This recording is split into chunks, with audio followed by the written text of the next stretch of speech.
Hi everyone, welcome back to Law with Dunk the Law Guy, and we're on day 8 of the Case a Day series, where at least from Monday to Friday I will go over legal cases relevant to criminal law, tort law, contract law and the English legal system.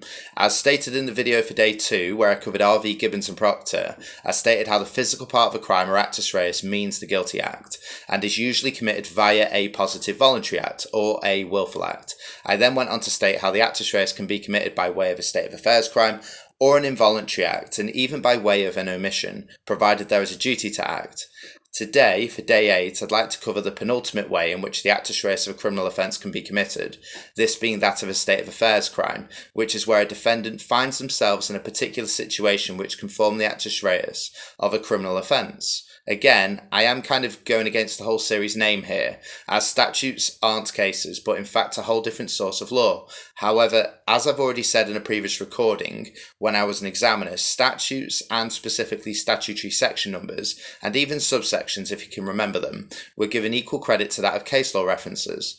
Just to stress, the guidance I was given when I was examining years ago was to use the same icon when crediting statutory sections and subsections to that of case law, so section numbers and subsections equal that of case law references.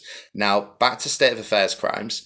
These refer to how some criminal offences require a situation or circumstance to happen for there to be an actus reus, i.e. a guilty act.